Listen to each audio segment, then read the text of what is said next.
A great hall of crystal and starlight. A chandelier the size of a small moon hanging by threads no eye can see. A figure on an upper gallery.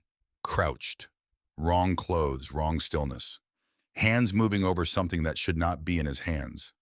Below, the most untouchable woman in three galaxies inclines her head a fraction of a degree, and the wound between two species almost begins to close. She has no idea that in the next 4 seconds she will die. Unless one man 3 paces behind a delegation he barely belongs to crosses a line that no human has ever crossed and lived to be welcomed back. A weapon clicks into place. Eyes flick upward. A breath stops. A boot lifts. Above the chandelier, the first shot is already on its way down, and below it a hand reaches across a galaxy of rules toward a shoulder it has been ordered never to touch. Part 1. A corridor of cold light.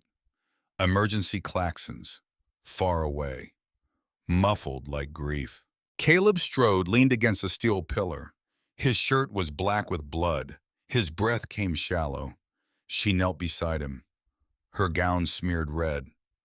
Valen Satara, ambassador of the Sarathi, the most untouchable woman in three galaxies. Her hand pressed flat over his heart. Her skin glowed faint, like a candle behind silk. "Stay with me," she whispered. He tried to smile. He failed. "That's an order, Sergeant." "Yes, ma'am." A tear slid down her cheek. Iridescent. Wrong. He had never seen her cry. He had not thought she could. Cut to black. A voice, calm, distant, like a memory tucked inside an old letter. "Some vows begin with blood." 6 months earlier, the shuttle bay of Harmony Station smelled like polished metal and recycled rain. Caleb stepped off the transport with his duffel slung over one shoulder. Standard issue boots, standard issue uniform. A standard issue man, or so he had spent most of his life trying to be.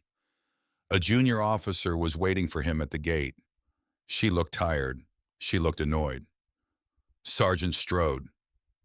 "That's me." "You're late." "My shuttle was late. Take it up with the pilot." She did not laugh. She turned on her heel and walked. Caleb followed. The corridors of Harmony curved like the inside of a seashell. White walls. Soft music piped through hidden vents. Everywhere the smell of expensive flowers he did not recognize. He had been told to expect grandeur.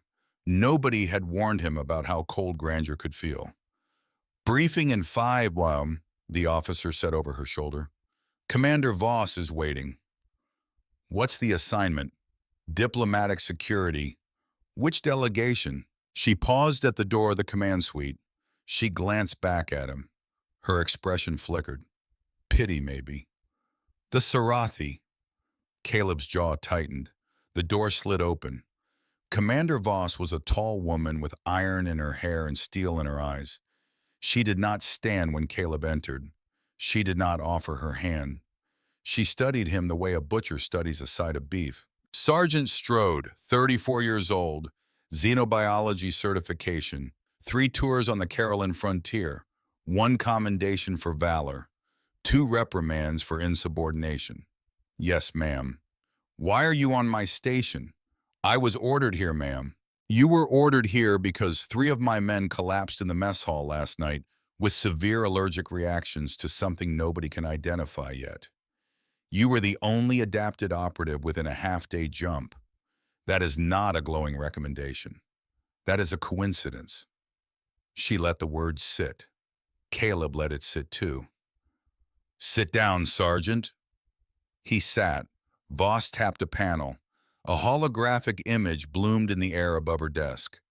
A woman, or something shaped like a woman. Caleb did not breathe for a second. "Ambassador Valen Satara," Voss said, "lead negotiator for the Sarathi delegation, 35 standard years old, highest-ranking diplomat ever sent off-world by her government. The crown does not bow. The crown does not blink. The crown does not lose." "Yes, ma'am." "She is the reason peace is possible.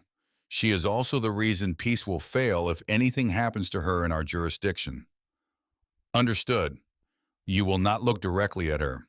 Yes, ma'am. You will not speak to her unless she addresses you first. Yes, ma'am. You will not under any circumstances touch her. Not her hand, not her sleeve, not the air she is currently breathing if you can help it. The Sarathi consider physical proximity to be a privilege earned across generations. Understood. Do you? Caleb met her eyes. With respect, Commander. I served on Carolyn for 3 years. I know the customs. Carolyn was a frontier. This is a court. The hologram rotated. Valen's face turned toward him. Even as a projection, she looked like she was watching him back. Caleb cleared his throat. When do I report? You already have. Voss stood. The reception begins in 2 hours. Find the rest of the detail. Try not to embarrass us. The Grand Hall of Harmony Station was built to make small things feel smaller. The ceiling soared. Crystals hung from invisible threads. Each one caught the starlight from the observation dome and threw it back in slow, lazy rainbows. Caleb stood 3 paces behind the human delegation. His eyes moved, always moving. Doorways, balconies, service hatches, the angle of every chandelier. He counted 32 potential sniper positions in the first minute. He counted 6 in the second minute that no one on the protocol committee had bothered to flag. That was when he started to worry. Sergeant Strode. Sergeant Brennan stepped up beside him, tall, bald, a face like a closed door. Brennan, heard you got the short straw. Heard you drew it. A small grin, quickly hidden. They're coming in 3 minutes. Stay on her left side. I'll take the right. Got it. And Strode. Yeah. Don't get poetic on me. We're babysitting royalty. Eyes down, hands clean, boots on the floor. Copy that. Brennan walked off. Caleb stayed. The crowd hushed. The doors opened, and she walked in. He had been warned not to look. He looked. Just once. Just for a breath. Valen Satahre moved like water finding its level. Her gown was deep violet, shot through with threads of something that caught the light and held it. Her hair was the color of wet midnight. Her skin glowed. Not metaphorically. Glowed. A soft luminescence under the surface like the underside of a wave at dawn. She was not beautiful in any way Caleb had words for. She was something older than beauty, something that did not need a man's approval to exist. She did not look at him. He told himself he was grateful. He told himself he believed it. The reception began. Ambassador Marlowe, leader of the human delegation, stepped forward with practiced grace. She was a woman in her late 50s with silver streaks in her dark hair and a politician's smile. Ambassador Setara, welcome to Harmony Station. We hope these talks will close a wound that has bled too long between our peoples. Valen inclined her head. A fraction. Precise. We hope the same Ambassador Marlowe. Her voice soft, low, like music played underwater. Caleb felt it in his chest. He told himself it was the acoustics. He scanned the room again. Director Korvath, chief of Sarathi security, stood 10 feet behind his ambassador. He kept touching his wrist, his comm link. His mouth moved. He was speaking to someone. That was unusual. Caleb shifted half a step, got a better angle on the upper gallery. A flicker, a silhouette where no silhouette should be. A man, crouched, in maintenance coveralls, holding something that gleamed. Caleb's stomach went cold. Commander, he said softly into his comm. Upper gallery, northeast corner, civilian clothing, possible weapon. A pause. Probably maintenance Strode. Maintenance doesn't carry a weapon assembly. Stand down, confirm visual. Another flicker. Northwest gallery.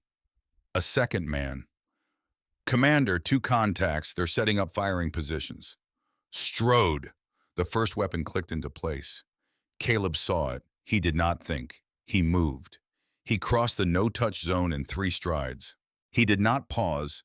He did not announce himself. He did not file a complaint with diplomatic protocol.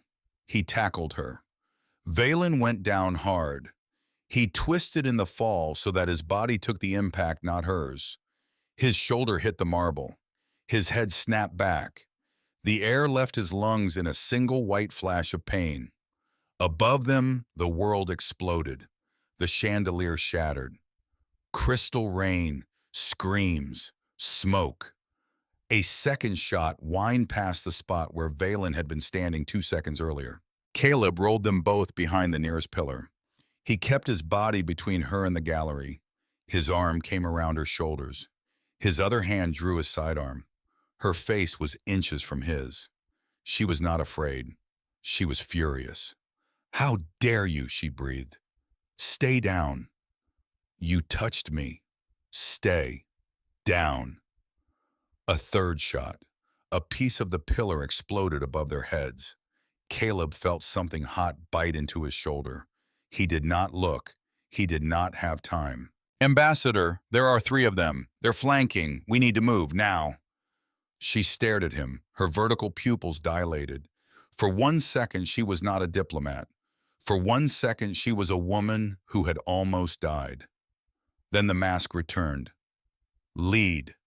On my mark. Behind me. Don't stop. I do not take orders from human. Lady, you take orders from me right now, or you die in this room. Pick one." She picked one. He moved her toward the eastern exit. The hall was chaos. Diplomats fleeing, aides screaming into their comlinks. Sarathi security finally moving, but moving badly. Formation broken, command structure lost. Korvath was nowhere. That was wrong. That was very wrong. He would think about that later. 2 attackers came over the balcony rail and dropped to the floor. They wore the same coveralls. They moved like trained men. Caleb pushed Valen behind an overturned banquet table. "Stay. I am not a..." "Stay." He stepped out. The first attacker raised a weapon. Caleb shot him in the wrist. The weapon clattered. The man screamed. The second came at him with a curved blade. Sarathi steel. Ceremonial in shape. Not ceremonial in intent. The man was strong. Stronger than human strong. Faster than human fast. But Caleb had spent 3 years on the Caroline frontier. He knew the joints. He knew the angles. He knew where a Sarathi spine could and could not bend. He blocked the first strike with his forearm. The blade bit deep. He felt the skin part. He kept moving. He pivoted. He took the man's wrist. He drove his elbow into the soft notch beneath the rib cage, where Sarathi nerve clusters bundled close to the surface. The man went down, unconscious before he hit the floor. Caleb's breath was ragged. His arm was wet to the wrist. He turned back to the table. Valen was already standing. She had not stayed. Of course she had not. She was looking at his arm. She was looking at the blood. She was looking at him. "You knew," she said. You knew exactly where to strike him. Tell me later. We have to move." She did not move. How does a human know that? "Lady, please." Something in his voice. The please, maybe. She moved. The panic room was 30 feet down the corridor. He got her there. He sealed the door behind them. He turned and his knees buckled. He sat down hard against the wall. His arm hung at a bad angle. The bleeding was not slowing. She knelt in front of him. She did not touch him, but she did not move away. "You are injured." "I noticed. This is unacceptable. I'll do better next time." Her mouth opened, closed, opened again. "Sergeant?" "Strode." Caleb Strode. "Sergeant Strode. You crossed the proximity barrier. You laid hands on my person. You spoke to me without permission. You ordered me. You. Are you hurt, Ambassador?" She blinked. "What are you hurt?" A long pause. No. Then we're good. He let his head fall back against the wall. He did not see the expression that crossed her face. He did not see her hand lift, hover, and pull back. They came for him an hour later. Medics, Brennan, a pale-faced diplomatic aide, Commander Voss. Voss looked at the blood, looked at Caleb, looked at the ambassador standing now composed, now untouchable now. Sergeant Strode, she said, confined to medical, pending review. Yes, ma'am. And Sergeant, yes, ma'am. Good work. She walked out. Brennan helped him to his feet. As they left the panic room, Caleb glanced back. Valen Satari was watching him. Not the way an ambassador watches a soldier. The way a woman watches a question she does not yet know how to ask. The medical bay smelled like antiseptic and bad coffee. Caleb lay on a cot with a region patch fused to his shoulder. The skin underneath itched like 1,000 ants. The doctors had given him something for the pain. He had not taken it. He was thinking. 3 attackers, coordinated, knew the security gap, knew the routes. This was not a fanatic. This was inside work. The door slid open. Brennan walked in with 2 coffees and a face that meant trouble. They want you in council. When now? I'm bleeding. You're stable. Voss said walk in or be carried in. I'd pick the first one. Caleb sat up. The room spun. He waited for it to settle. Brennan. Yeah. Something you should see. Caleb reached into his uniform pocket. He took out a small square of folded paper. Brennan stared at it. You search the body. I search the body. Strode, that is so far above your pay grade I cannot. Open it. Brennan opened it. His face changed. A column of neat handwriting. Names. Times. Caleb Strode, Transport 4407, Dock B 0640. His shift change. The corridor he would have walked. The minute he would have walked it. Brennan's voice was very quiet. Someone tagged you for this assignment. Yes? Someone on our side. Yes. Strode. I know. A long silence. Brennan folded the paper. He put it in his own pocket. I'll hold this, quietly, until we know who we can trust. Thanks. Don't thank me yet. He paused at the door. And Strode. Yeah. Voss said the ambassador asked about you. Caleb did not answer. Brennan grinned. It was not a kind grin. This is going to get messy, isn't it? Brennan. Walking. Walking. He walked. The council chamber was full of angry people. Caleb stood at parade rest against the back wall, his arm in a sling, his uniform clean, his face blank. In the center of the room, the Sarathi delegation faced off against the human delegation across a long, gleaming table. Director Korvath had reappeared. He was furious. This is an outrage, he said. His voice carried that strange Sarathi resonance, low and harmonic. A human security officer crossed the proximity barrier. He laid hands on the Crown Ambassador. He fired weapons in her presence. He gave her orders. He saved her life, Voss said evenly. That is not the point. That is exactly the point. Vasker leaned forward. He was older, silver in his temples.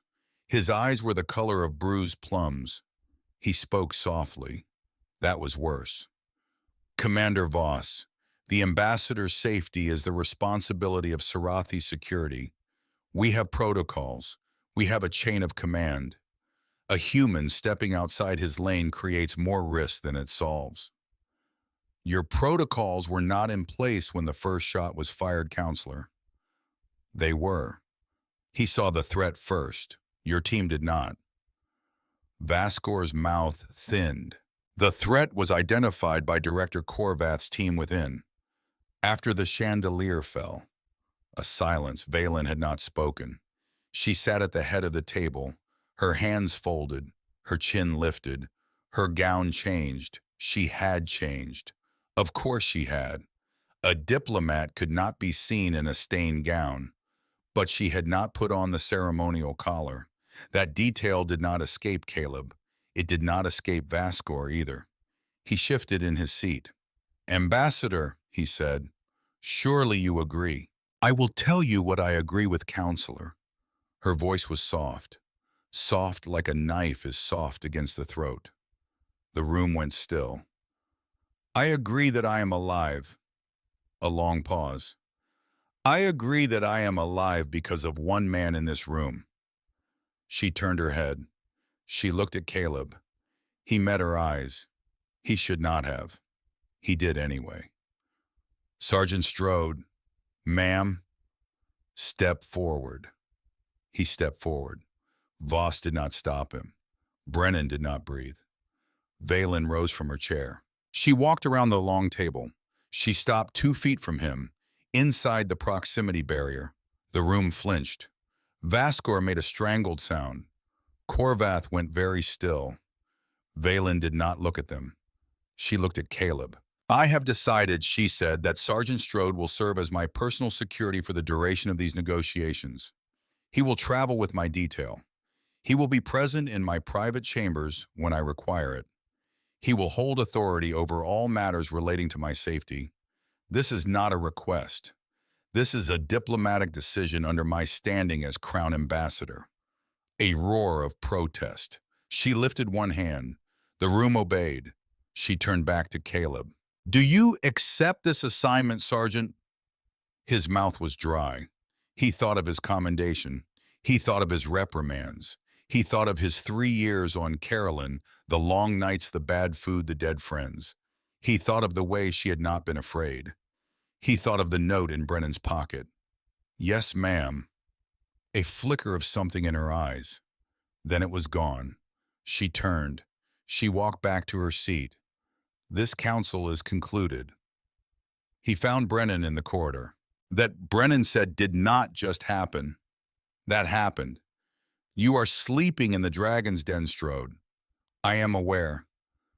"This is a terrible idea." "I am aware."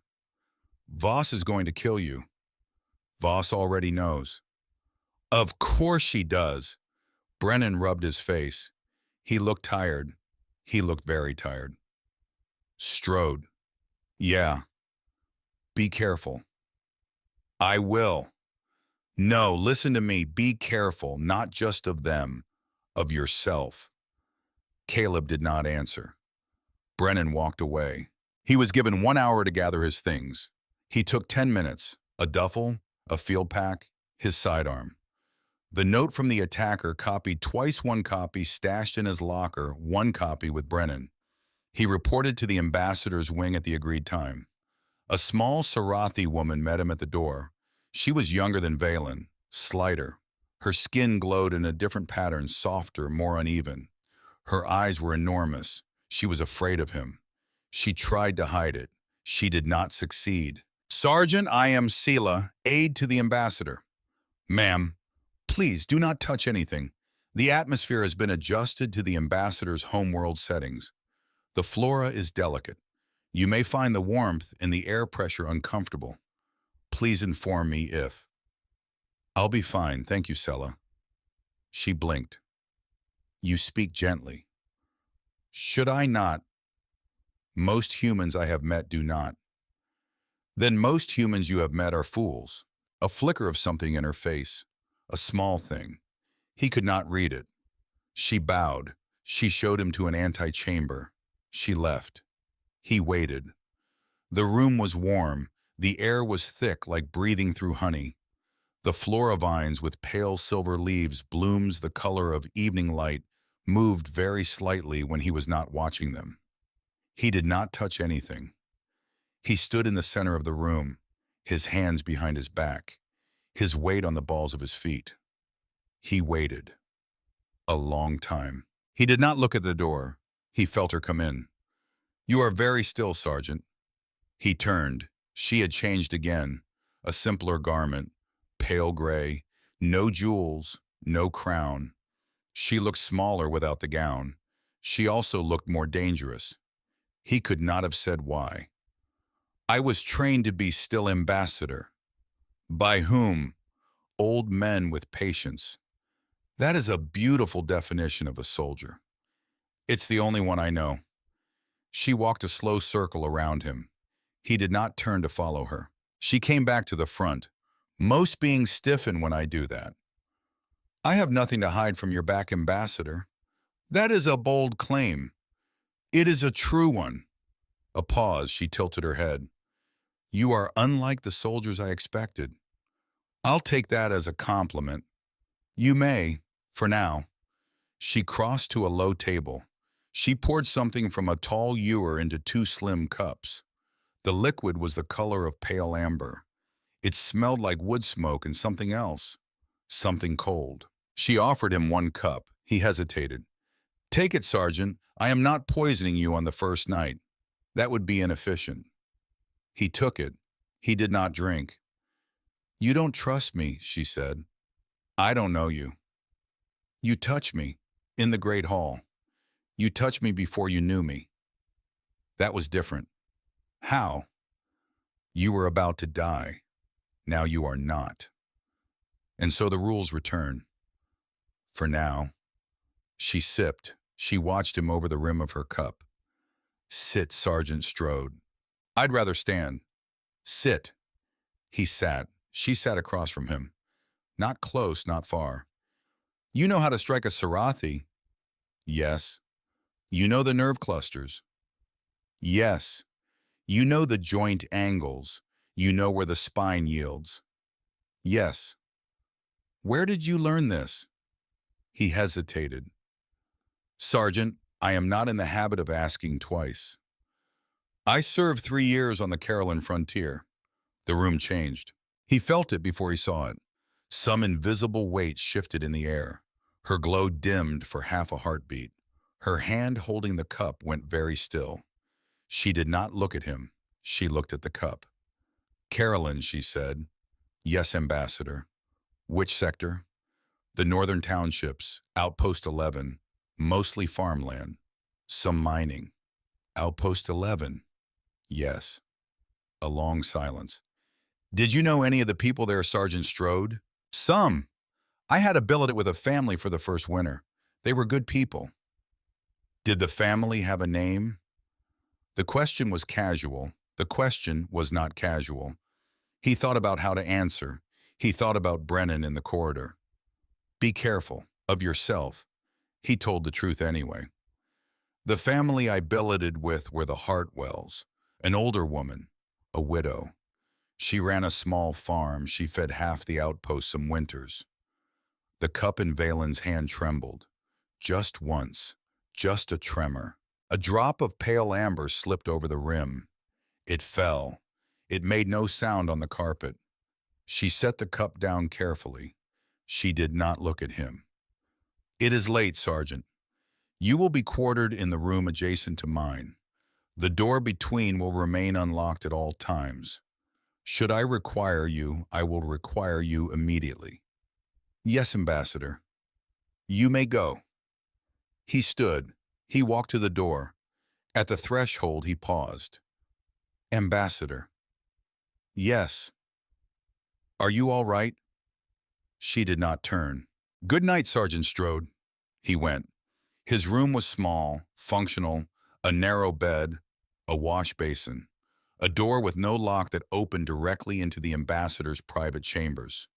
He set his duffel down. He sat on the edge of the bed. He did not undress.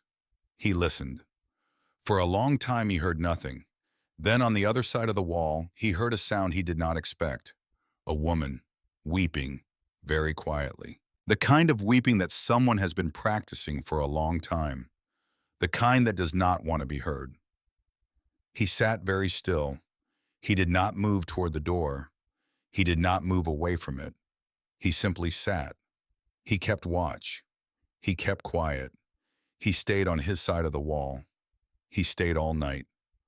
3 corridors away, in a service alcove behind a maintenance panel, a young Sarathi woman pressed her back against the cold metal and tried to breathe. Sella's hand shook. In one hand, a small recording device. The light on it pulsed green, transmission complete. She had recorded the entire conversation. Every word. The Carolyn Frontier. Outpost 11. The Hartwell family.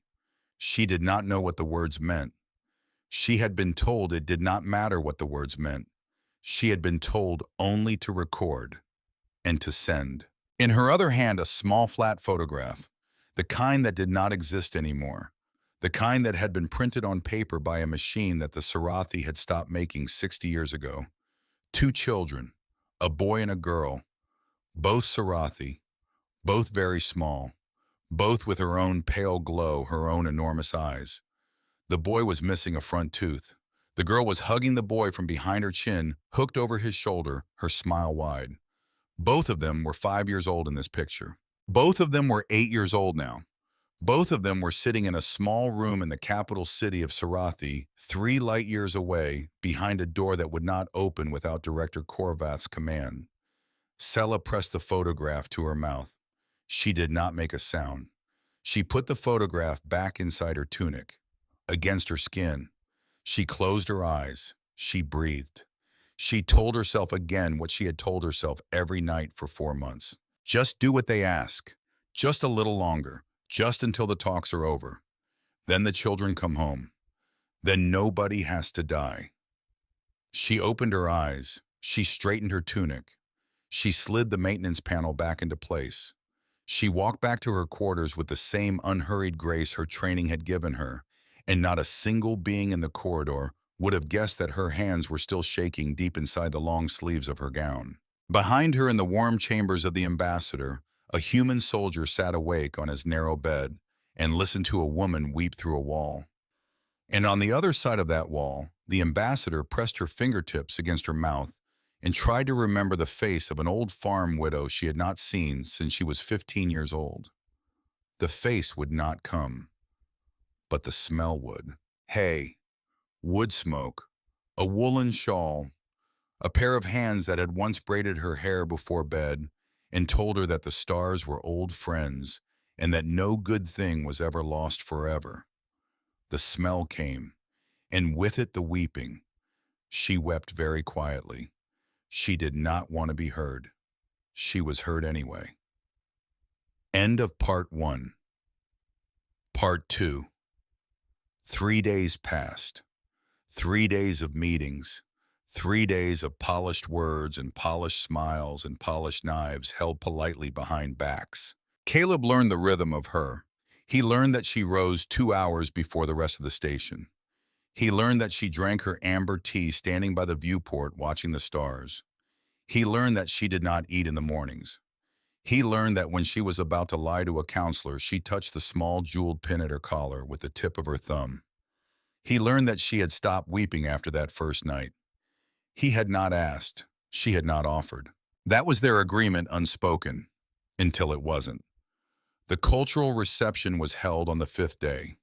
The grand atrium had been redressed, floating lanterns, living vines. A glass dome open to a nebula the color of a bruise. Diplomats from 12 species mingled in slow, careful circles. Caleb stood 3 paces behind Valen.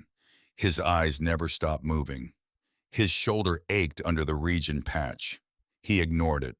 She moved through the crowd like she had been born to it, because she had. She was greeted by a reptilian delegate from the Dravari Confederation. She inclined her head in their traditional gesture 3 degrees no more. She accepted a sealed scroll from a Varan envoy. She listened. She nodded. She said the right thing at the right time and her face never moved. Then the conservative cluster cornered her. Caleb saw it before she did. 4 Sarathi counselors, older, stiffer, the kind of men whose robes had been pressed by other men's hands their entire lives. They drifted into a tight half-moon around her, and the air inside their circle went cold. Ambassador Satahra, the speaker, was an elder, silver hair, a jaw like a granite shelf. Counselor Drevin, the ancestral covenant expressly forbids the concessions you proposed yesterday. The covenant also speaks of adaptation. As you would know, If you observe the threefold reflection properly. A small silence. Caleb did not understand the words. He understood the silence. The counselor's eyes narrowed. You dare. Perhaps, Valen said very softly, we should continue this at the Temple of Discourse, after the traditional blessing. The counselor opened his mouth. He closed it. He did not have an answer, because there was no such blessing. Because Valen had just invented it. Because to admit he did not know it was to admit he was not a true keeper of the covenant. The counselor bowed stiffly. He withdrew. His three companions followed. Valen did not smile, but the small jeweled pin at her collar caught the light, and Caleb saw her thumb brush it once, lightly, like a sailor touching a charm. She moved on through the crowd. He stayed 3 paces behind. Later, when they had crossed into a quieter corner of the atrium, she spoke without turning. You watched that? Yes, Ambassador. You understood it. Some of it. How much? Enough to know you invented a ceremony in the time it took him to draw breath. A pause. Most humans would not have caught that. I'm not most humans. So I am learning. She turned to face him. Her eyes were very dark in the lantern light. Why did you study us, Sergeant Strode? The question was casual. The question was not casual. He thought about lying. He decided against it. Because I billeted with a Sarathi family for 2 months on Carolyn, after the Hartwells, a widower and his 2 sons. They taught me to read your script. They taught me your prayers for the dead. I learned the rest from books. Why? Because they were good to me. Because I wanted to be good back. She looked at him for a long moment. She did not speak. She looked away. Stay close, Sergeant. Always Ambassador. Ambassador Marlowe found them by the viewport. She moved with the practiced ease of a woman who had spent 40 years walking into rooms she had not been invited into. Her silver-streaked hair was pinned back. Her smile was thin. Ambassador Satare, may I have a moment of your security officer's time? For what purpose, Ambassador Marlowe? A small administrative matter. Sergeant Strode is on duty. It will take 1 minute. A beat. 1 minute. Marlowe turned to Caleb. She did not smile now. Sergeant, a word. She walked a few steps away. He followed. She stopped beside a tall vine that breathed slowly in and out like a thing that was almost alive. Sergeant Strode, I read your file. Yes, ma'am. I read it twice. Yes, ma'am. 3 tours on Carolyn, the northern townships, Outpost 11. He did not answer. You billeted with a family there, in the first winter, a widow with a small farm. His pulse did not change. His face did not change. His mouth said, That's correct, ma'am. She studied him. She studied him the way Voss had studied him on his first day. But where Voss had looked at meat, Marlowe looked at a lock she was trying to pick. Sergeant, ma'am. Did the widow have a name? He let the silence stretch. He said, Hartwell, ma'am, Eleanor Hartwell. The name landed in Marlowe's face like a stone in still water. Just for a second. Her composure returned so quickly he almost missed it. But he did not miss it. He was trained not to miss things like that. Thank you, Sergeant. That will be all. Ma'am, that will be all. She walked back to the Sarathi delegation. She did not look at him again. He stood by the vine for a moment. He breathed. Then he stepped back into position 3 paces behind his ambassador and let the rest of the reception roll past him like weather. But inside, a part of him had gone very still.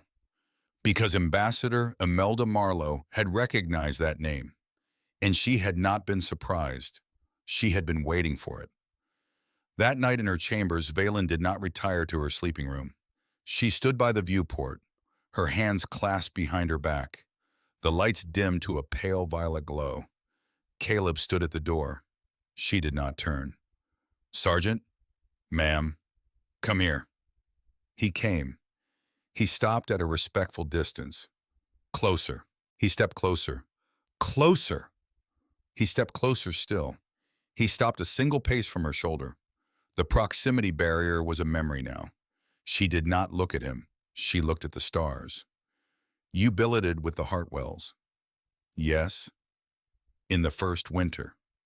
Yes. The widow. Yes. A long silence. What did she look like? He did not have to think.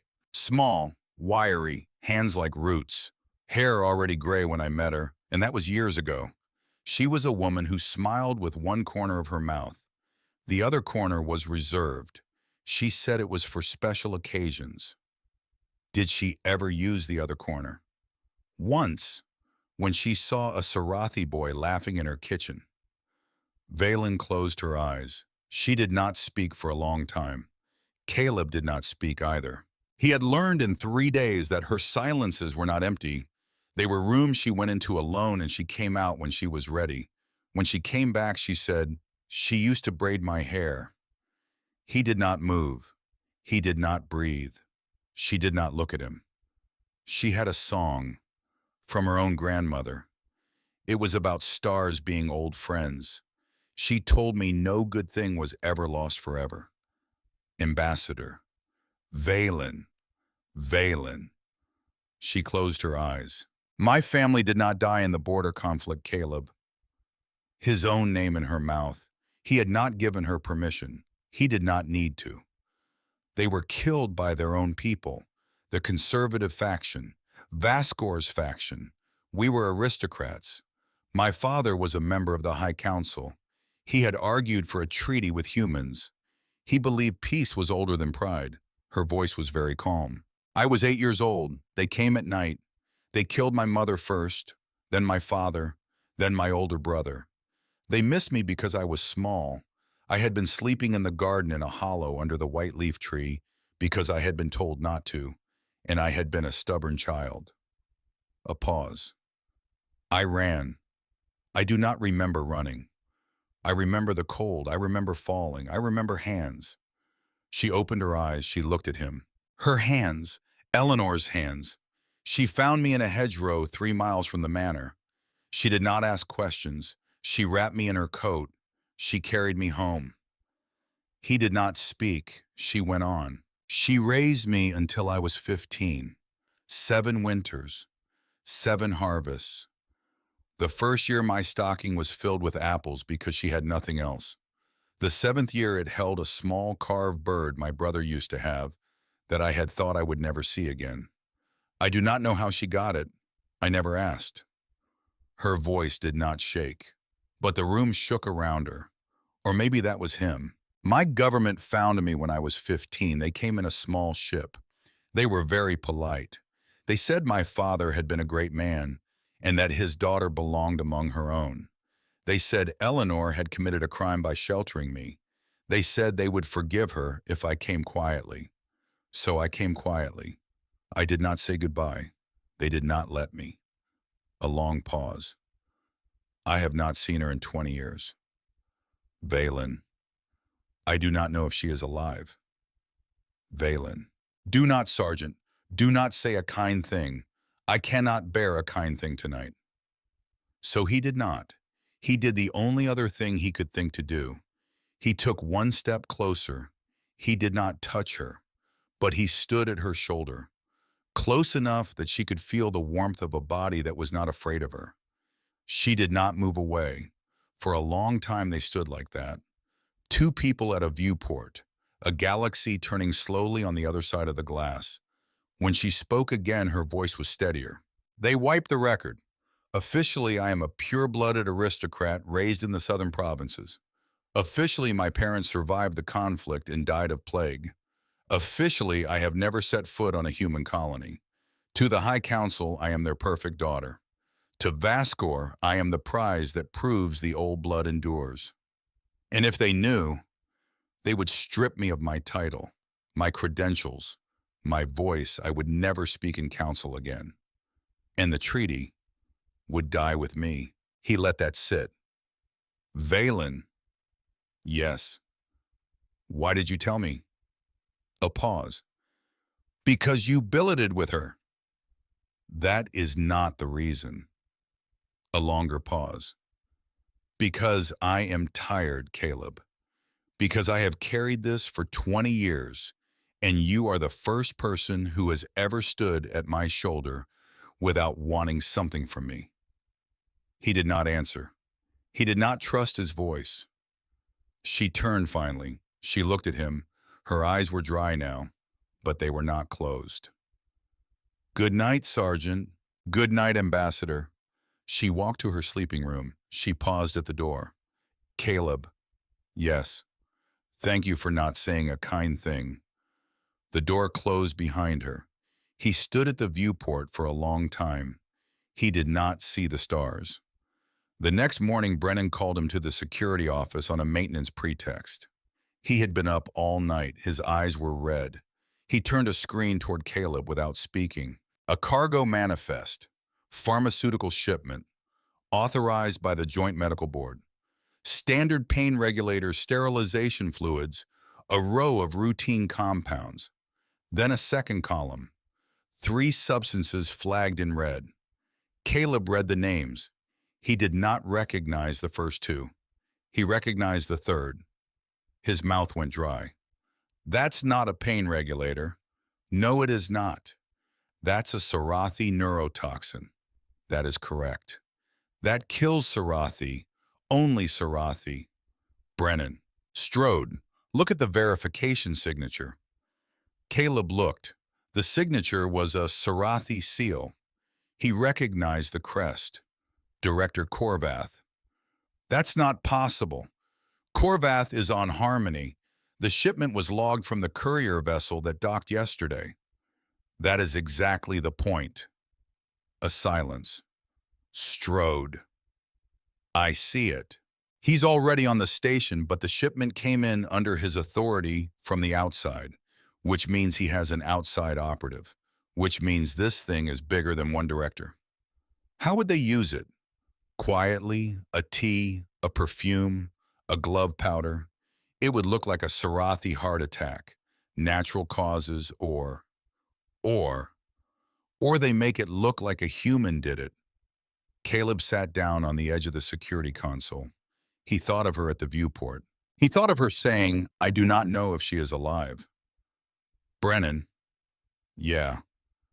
How many people on this station know that toxin exists? On paper, none. In practice, a handful of researchers, a few intelligence officers, Director Korvath, and apparently whoever pulled my friend off leave and put him in front of a sniper.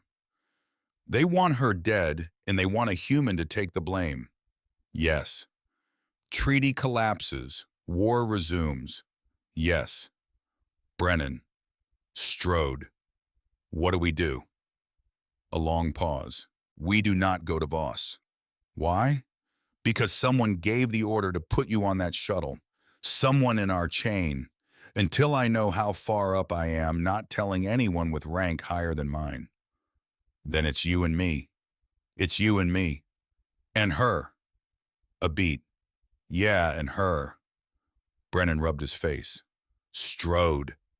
Don't. I have to. Don't. Are you sleeping with the ambassador? No.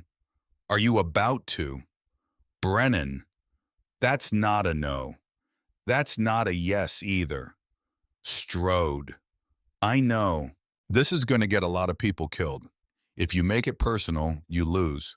I know. Do you? I know. Brennan looked at him a long time. He said, get back up there. Don't leave her side. I'll keep digging. Caleb went. That afternoon, Valen met with the trade minister. The man was tall and very polite and dripped with the kind of patience that was not patience. It was a slow knife. He smiled when he disagreed.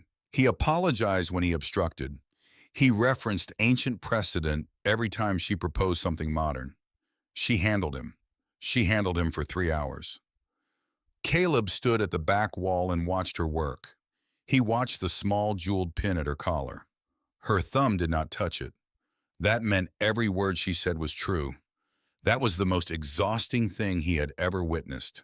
When the meeting ended, the trade minister bowed and withdrew. The other delegates filtered out.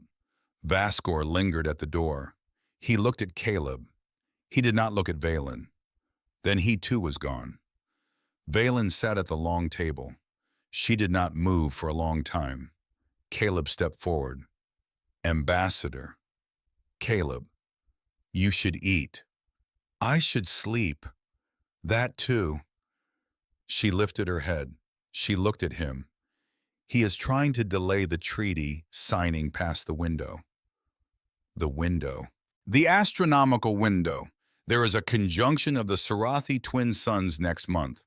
Our oldest traditions hold that no covenant signed outside that conjunction can bind a crown ambassador. It is religious nonsense. But it is religious nonsense that two-thirds of the High Council still believes. If he can stall me past the conjunction, I will lose my authority to bind. How long? 11 days. 11 days. Yes. A beat. Vascor knows about you. She looked up sharply. What? Not about you and me, about you, about Carolyn. Her face went still. How do you know? Marlowe knew the name Hartwell. She did not flinch when I said it. She had been waiting for it, which means someone told her to wait for it, which means someone has been talking about your past, which means Vascor. Caleb. Valen, he is going to use it, maybe at the signing, maybe before. He will time it to break you in front of the council. Her hands were very steady on the table. That was how he knew she was afraid. How long, she said. How long have you known he knew? I worked it out an hour ago. And you came straight to me? Yes. She closed her eyes.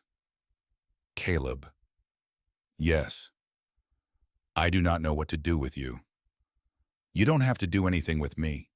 I am the man at your shoulder. That is all. She opened her eyes. She looked at him.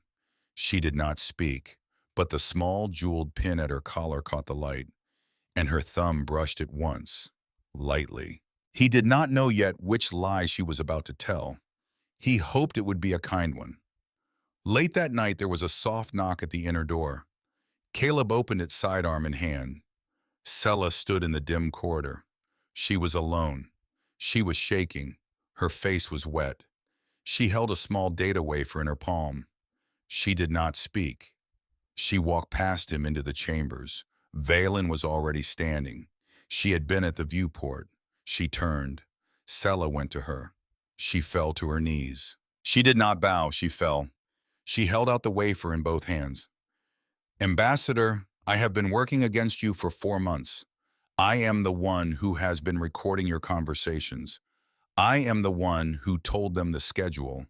I am the one. It is me. Valen did not move. Sella was weeping now, quietly, the way people weep when they have run out of room to hide it. My sister's children, the twins, they are 8. They are in the capital. Director Korvath's people took them 4 months ago. They said it was a routine inspection. They have not been returned.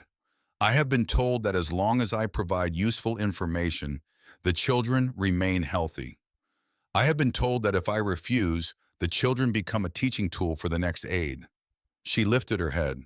I cannot. I cannot anymore. I tried. I told myself it was only words. I told myself words could not kill. Then I saw the manifest, the toxin, and I knew the words I had already given would kill you. So I am here. I brought everything I have, every recording I made, every order I received, every name I was given. It is on this wafer. I am giving it to you. I am giving you my life. Do what you will with it. She lowered her head to the floor. Caleb stood very still in the doorway. Valen did not move for a long moment. Then she crossed the room. She crouched in front of Sella. She lifted Sella's chin with 2 fingers. Her voice was very soft. Get up. Ambassador. Get up, child. Sella got up. Valen took her by the shoulders. She looked into her eyes. You will sit down. You will drink water. You will tell me their names. Sella's mouth trembled. Aaron and Mira. Aaron and Mira. Yes. Listen to me, Sella. Yes. Aaron and Mira are not coming home tomorrow. They are not coming home next week. But they are coming home. Do you understand me? Ambassador, do you understand me? Yes. Good, now sit down. Sella sat down. Valen looked over her shoulder. She looked at Caleb. For one full second, the ambassador was gone. What stood in the room was something older, something fiercer, something he had no word for. She said very quietly, Sergeant Strode, Ma'am, we are going to end this. Yes, ma'am. All of it. Tonight. Yes, ma'am. She turned back to Sella, her hand on Sella's shoulder gentled. Her voice softened again. Now, tell me everything. 3 hours later, the station went dark. The lights flickered first. The hum of the recyclers stuttered. Then a long, low sound rolled through the corridors, like a great animal turning over in its sleep. Then the explosion. It was distant. It was specific. It hit the engineering deck on the far side of the station. The lights came back on red. A voice came over the intercom. It was calm and pre-recorded.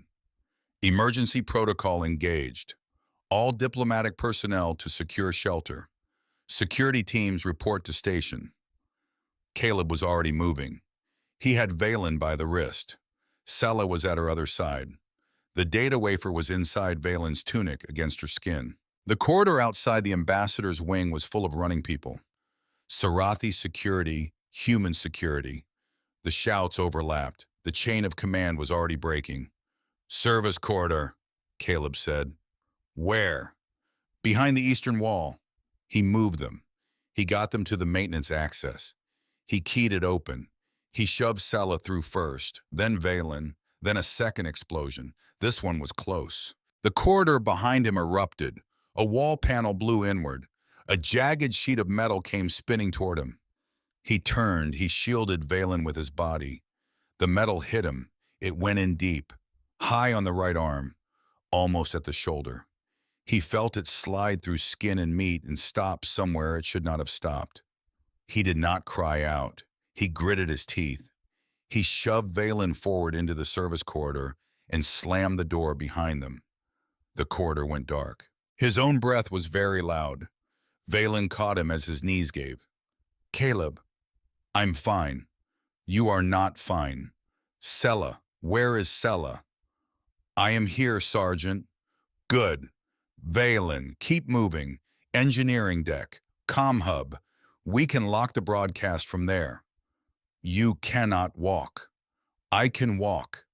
He could not walk. He walked anyway. 3 steps, 5, 10. Valen took his weight on her shoulder. A Sarathi ambassador with a human soldier bleeding onto her gown. The proximity barrier was a story they had told each other once. In another life. They moved. The abandoned maintenance bay was dark and warm and smelled like old machine oil. Selah found a med kit in a wall locker. She brought it. Her hands were not shaking anymore. Fear was over for her. She had made her choice. She was on the other side of it. Valen sat Caleb against a crate. She cut his sleeve away with a small ceremonial blade she carried at her hip. He had not known she carried it.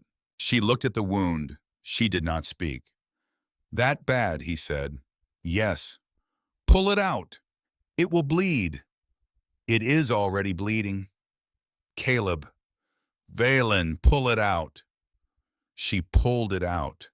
The world went white. She caught his head before it hit the wall behind him. He came back to himself slowly. The pain was a separate animal locked in a cage. He could hear it. He could not see it. She was already working, antiseptic, a pressure pack, sealing gel. Her movements were precise, trained, not improvised. Where did you learn this? He managed.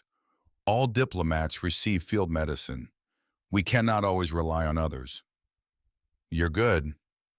I have never treated a human before. You are now. I am now. A small silence. She worked. He watched her. Her hair had come loose, a strand of wet midnight against her cheek. Her glow was dimmer here in the bad light, but it was still there, a pulse under her skin that matched almost exactly the rhythm of his own heart. He did not think that was an accident. She finished. She tied the bandage. She did not move away. She sat back on her heels. She looked at his blood on her hands. She did not wipe it away. Caleb. Yes. In my culture. Yes. When a being bleeds for another being. Yes. It is not a wound. It is a vow. I know. You know. I billeted with a Sarathi family for 2 months. They told me. What did they tell you? He breathed. That blood given freely cannot be unmade. That the vow is older than law. That two who have bled for each other are bound until the end of the body that wears the blood. She lifted her eyes to his. She was not weeping. She had moved past weeping. She was looking at him the way she had looked at him in the panic room on the first day, before the mask returned. Except this time the mask did not return. Caleb. Yes. I have never trusted anyone. I know. My government does not trust me. I know. My delegation does not trust me. I know. I do not trust me. Not always. I know. A breath. I trust you. He did not answer. He could not answer. She leaned forward. She did not kiss him. She pressed her forehead to his, in the way Sarathi mothers press their foreheads to their children, in the way Sarathi soldiers press their foreheads to their fallen, in the way Sarathi lovers who have lost the right to speak press their foreheads together at the gate of a temple and let the touch carry the words that the tongue is no longer permitted to say. He closed his eyes. He felt her breath on his face. He let himself for one full breath be a man and not a soldier. Then she pulled back just enough, and then very gently she kissed him. It was not the kiss of a desperate woman. It was not the kiss of a frightened woman. It was the kiss of a woman who had decided. He kissed her back. Once, twice, he pulled away first, because his body was failing him, and he did not want her to feel it. She rested her hand over his heart. She felt the beat. She did not move her hand.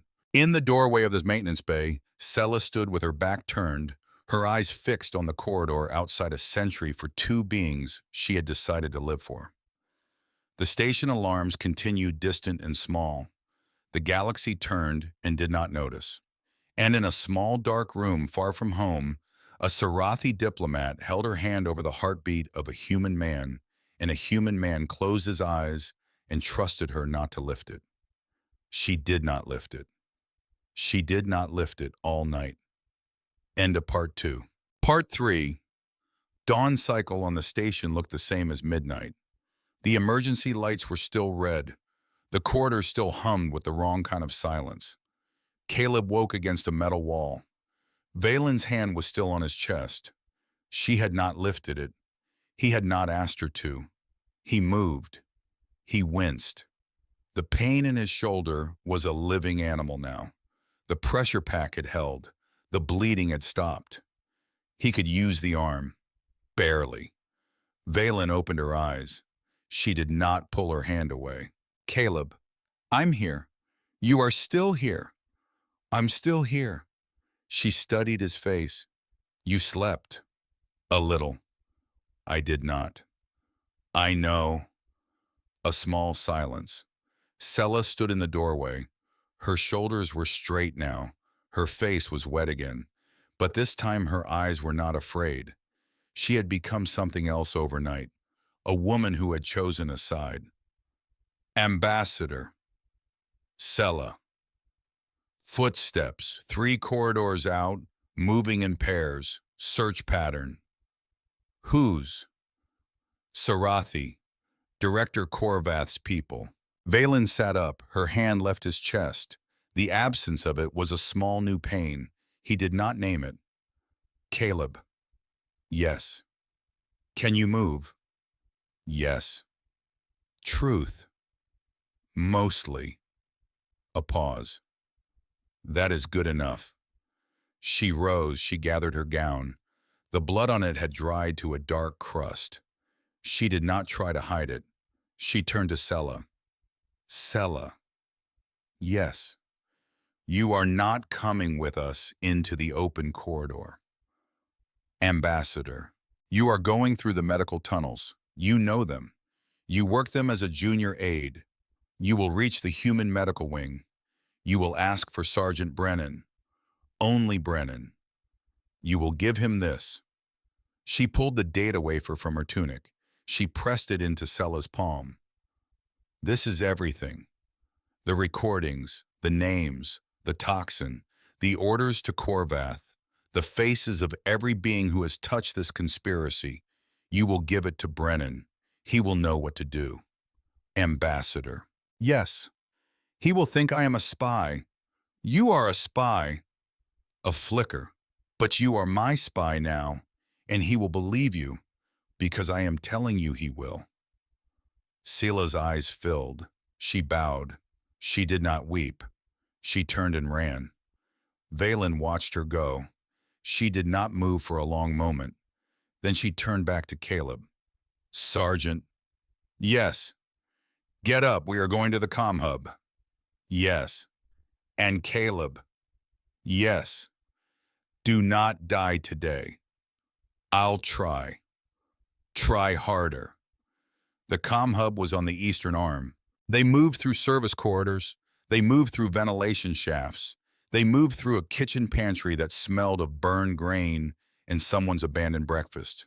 He was leaving a trail of blood. Small spots. Slow drops. He took off his jacket.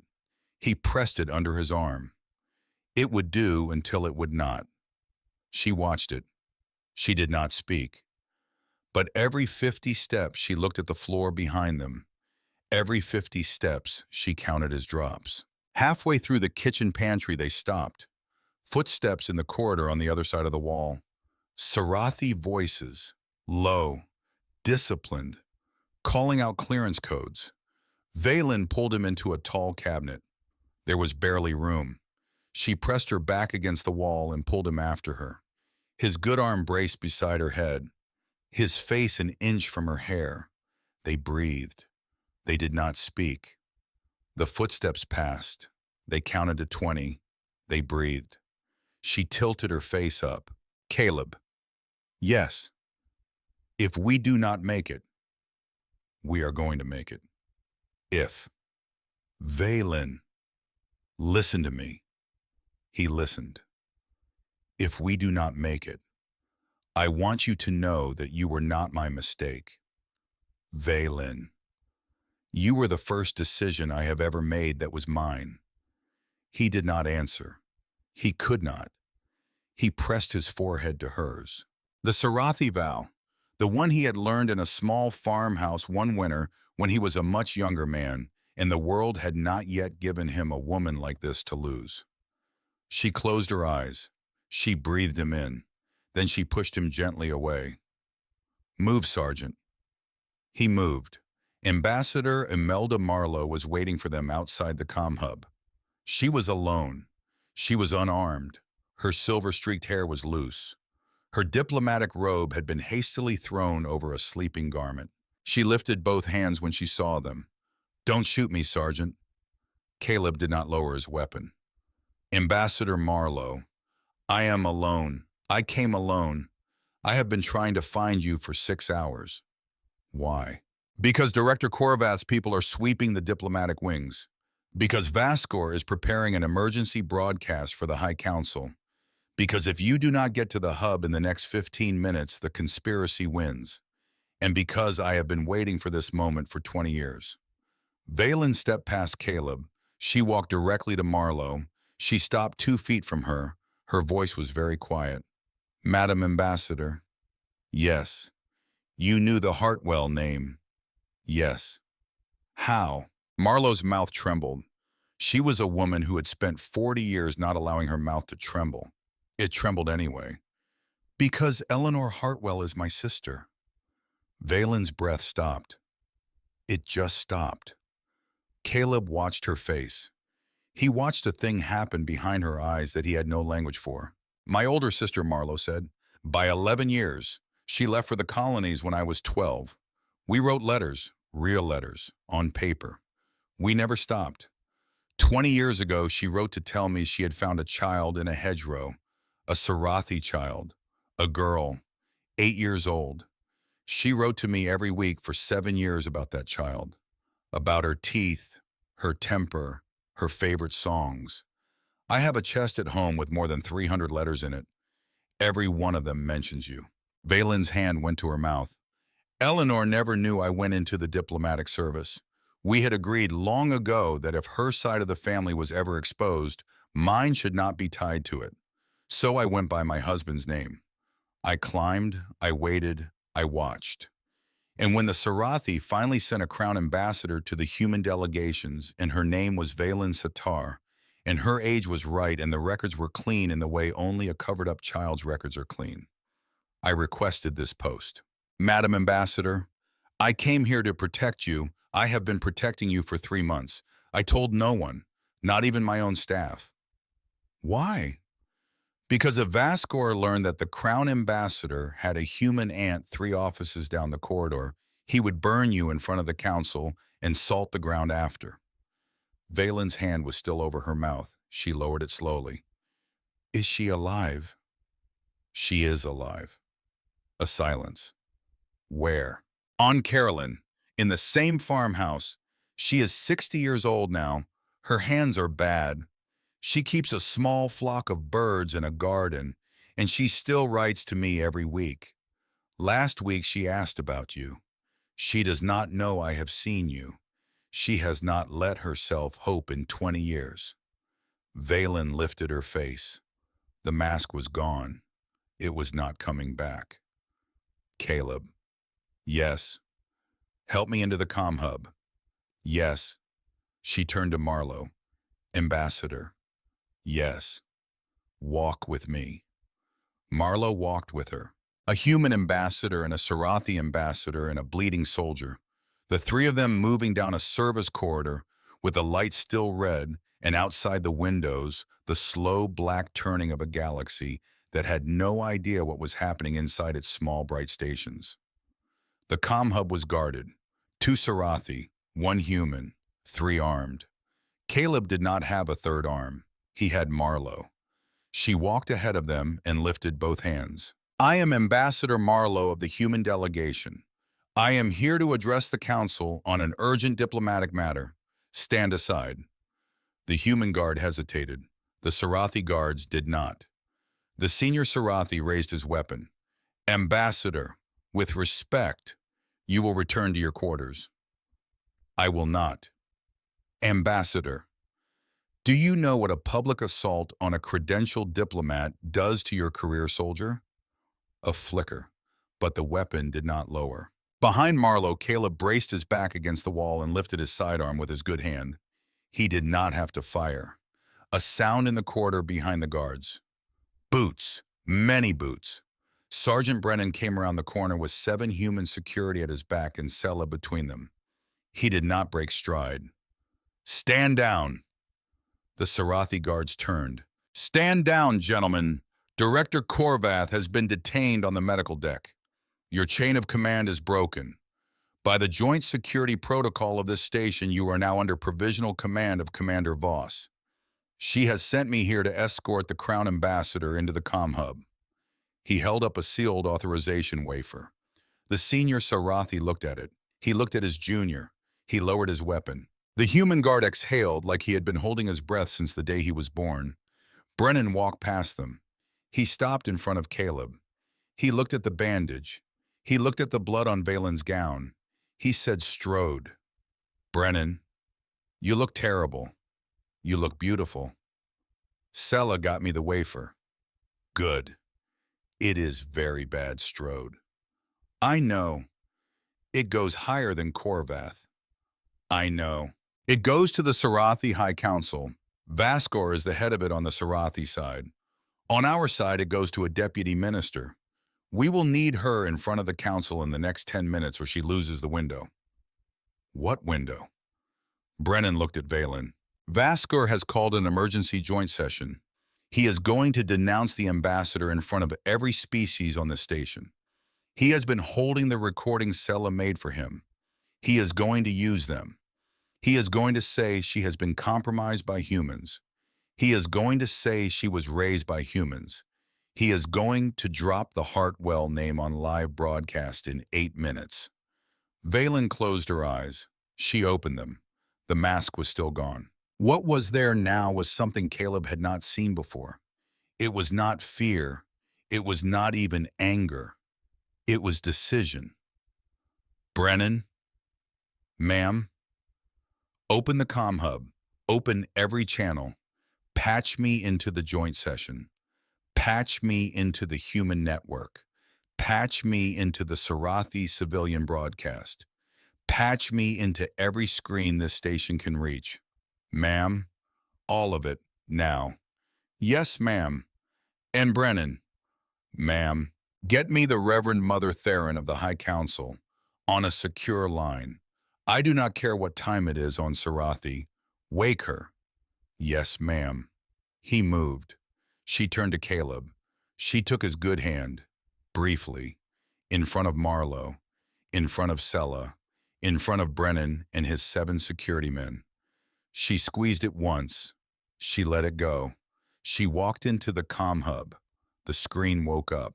In the center of the joint session chamber, 3 corridors away, Vascor was already at the podium. His face was on every broadcast screen on the station. His voice was already speaking. The regrettable discovery that the Crown Ambassador has been raised in secret by a human family on the Caroline frontier. We have evidence. We have recordings. We have testimony. We have. The screen behind him split in 2. Valen's face filled the other half. Her gown still bloody, her hair still loose, her glow steady. The chamber went silent. Vascor turned. He saw her. His mouth opened. He did not speak. She spoke. Counselor Vascor. Ambassador. You have the floor, Counselor. By all means, finish your sentence. He did not. Then I will finish it for you. She looked not at him, but at the camera. Through the camera, she looked at the council, the crowd, the civilian broadcast. Every Sarathi household 3 light years away who had a screen on tonight. My name is Valen Satahre. I am the Crown Ambassador of the Sarathi delegation. I am also the daughter of Councillor Baron Satahre, who was murdered in his own house by members of the conservative faction when I was 8 years old because he believed peace was older than pride. A breath. I did not die that night. A human woman found me in a hedgerow. She fed me. She kept me alive. She gave me a name to wear while my own was unsafe. The room did not breathe. Councillor Vascor would tell you that this makes me less. He would tell you that I am compromised, that I should be stripped of my title and sent home in shame. A pause. I will tell you something else. I am alive because of those hands.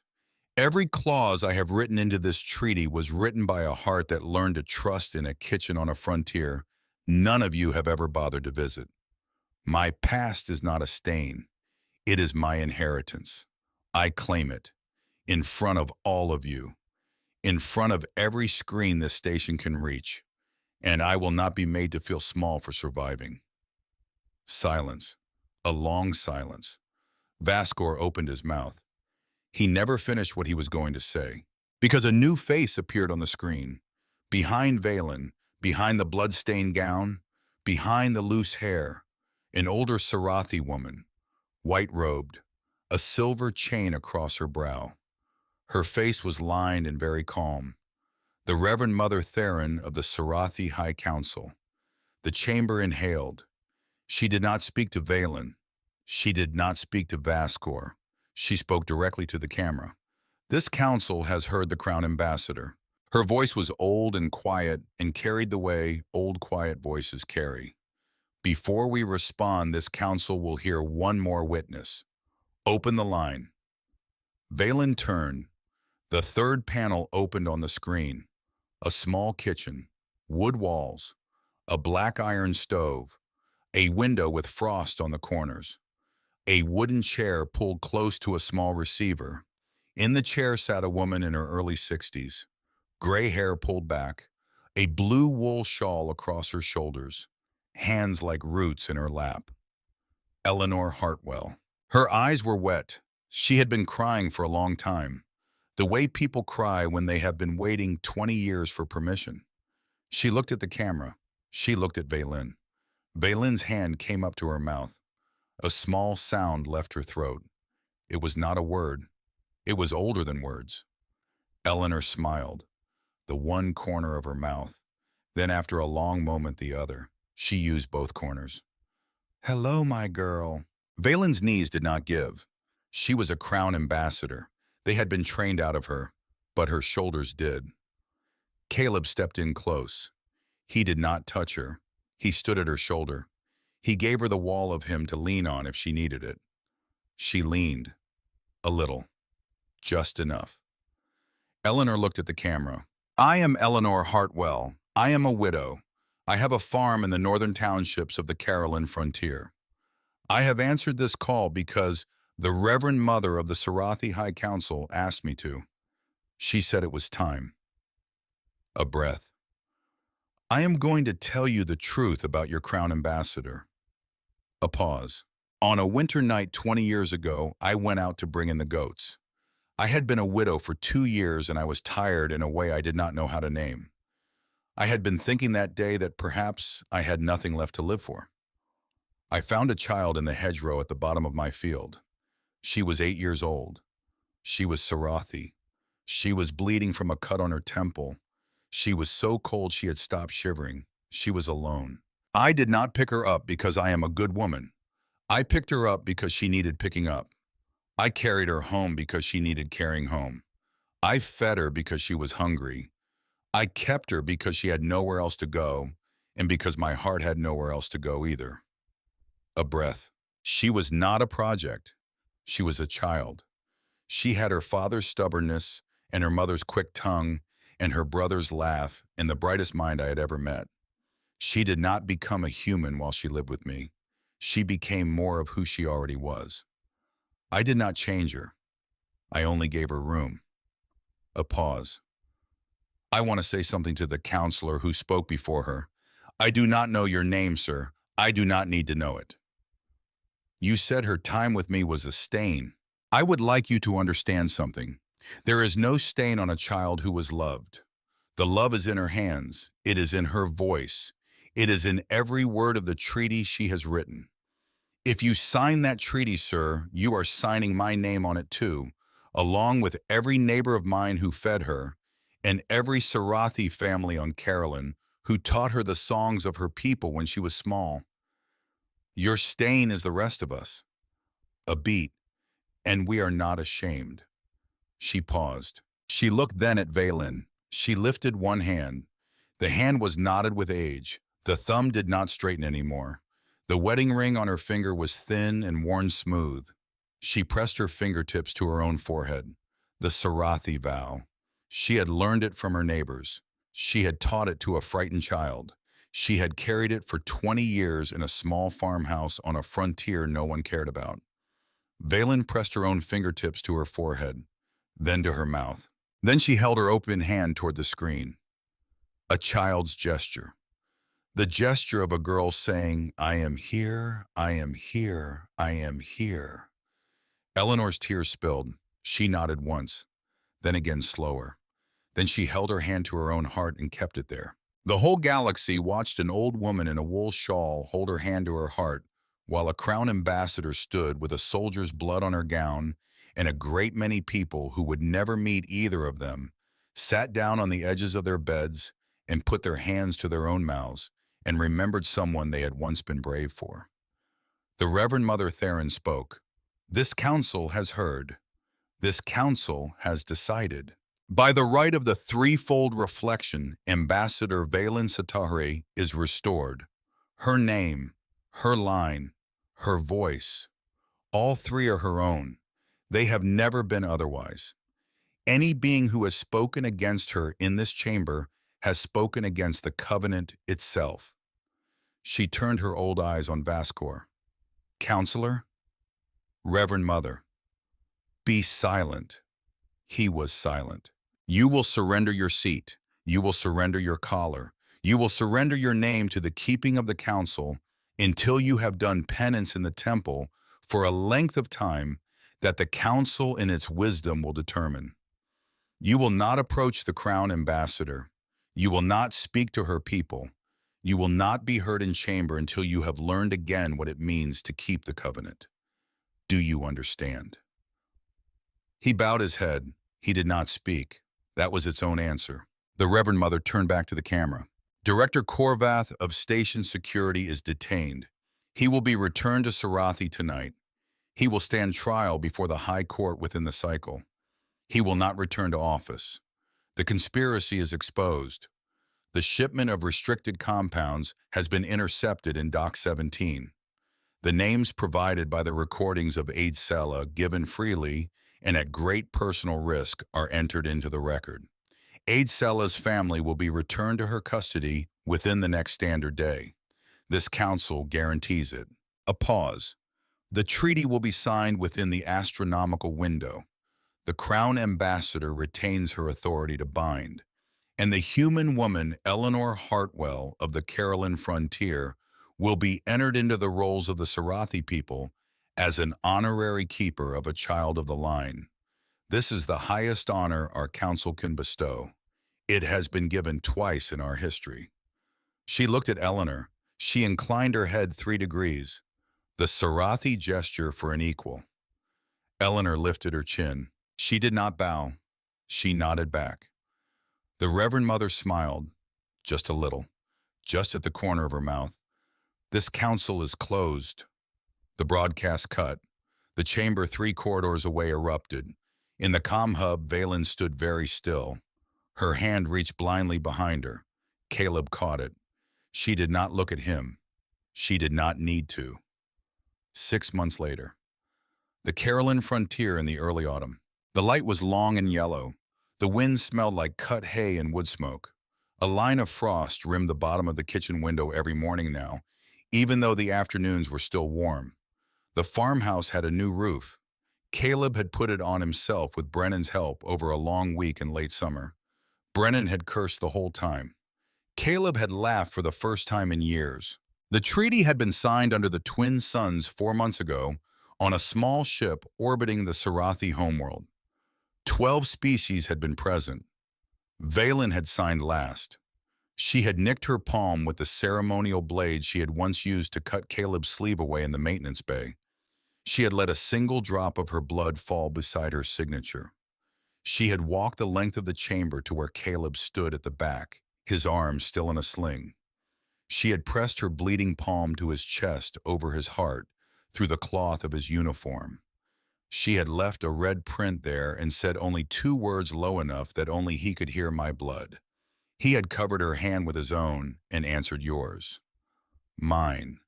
She had not kissed him in front of 12 species. She had not needed to. The older thing was already done. They had come straight to Caroline afterward. They had been here since. Eleanor sat on the porch in a rocking chair that had been her husband's. A basket of yarn at her feet. A half-finished baby blanket across her knees. Pale yellow. A border of small white birds. She was humming. The same old song. Her grandmother's song. The one about old stars and good things never being lost. Valen sat on the porch step at her feet. She wore a long sweater Eleanor had finished for her 3 weeks ago. Pale gray wool. The cuffs already a little frayed because Valen would not stop touching them. She had her cheek against Eleanor's knee. Eleanor's old knotted hand stroked her hair. She had been stroking it for 20 minutes. She had not stopped. Neither of them spoke. There was nothing left that needed to be said. In the kitchen behind them, Caleb was making coffee on the iron stove. Real coffee. The kind that took 15 minutes and made the whole house smell brown and rich and like a winter morning. He moved more slowly now. The shoulder had healed. It would never be quite right again. The Sarathi field medicine had saved his arm. It had not given him back the last quarter-inch of reach. He did not mind. It reminded him. Through the kitchen window, he watched the two of them on the porch. The old woman and her child, 20 years between them, closed in a single afternoon. He poured 3 mugs. He carried them out. Eleanor took hers without lifting her hand from Valen's hair. She used the other hand. Valen took hers and pressed it to her face for the warmth. Caleb sat down on the step beside her. He put his arm, the good one, around her shoulders. She leaned into him. Eleanor smiled with both corners of her mouth. She had been doing that a lot these last 6 months. In the yard, a Sarathi child was playing with a stick. A small girl, 8 years old. She had been brought by Marlowe last month after the second wave of repatriations from the capital. Her parents had been part of the same conservative purge that had killed Valen's father decades later, a fresh round of it. Eleanor had taken her in without a word. She slept in the same room Valen had slept in 20 years ago. The same little bed, a new quilt. Marlowe visited once a month from her new posting. She brought letters from Seela, who was back on Sarathi with her sister's twins. Aaron and Mira were 9 now. They wrote in careful block letters. They drew pictures of birds. Marlowe also brought small bits of news from the capital. Korvath had been sentenced to 15 cycles of confinement stripped of his title, his name held in keeping by the council until he proved worthy of asking for it back. Vasker was in the Eastern Temple doing the kind of penance that 8 years.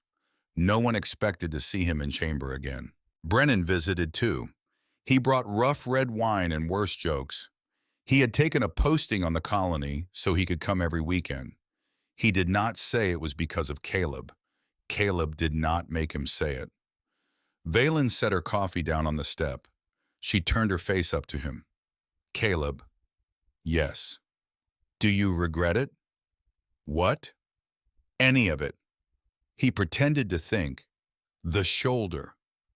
Be serious. No. A small silence. Valen. Yes. Do you regret it? She did not pretend to think. No. She rested her head against his shoulder. The good one. She looked up at the sky. The light was just beginning to turn. The first stars were not stars yet. They were almost stars. Soon. They told us growing up, she said, that blood divides us. I know. Your blood taught me the opposite. I know. She closed her eyes. He kissed the top of her head. Behind them, Eleanor lifted her face to the sky too. The light caught the silver in her hair and made it the color of old wheat. In the yard, the little Sarathi girl chased a moth. Her glow was very faint in the daylight. By moonlight, it would be the color of a candle behind silk. A long way away on a station orbiting a different star, the treaty Valen had signed was being implemented. New routes were opening. New embassies were being built.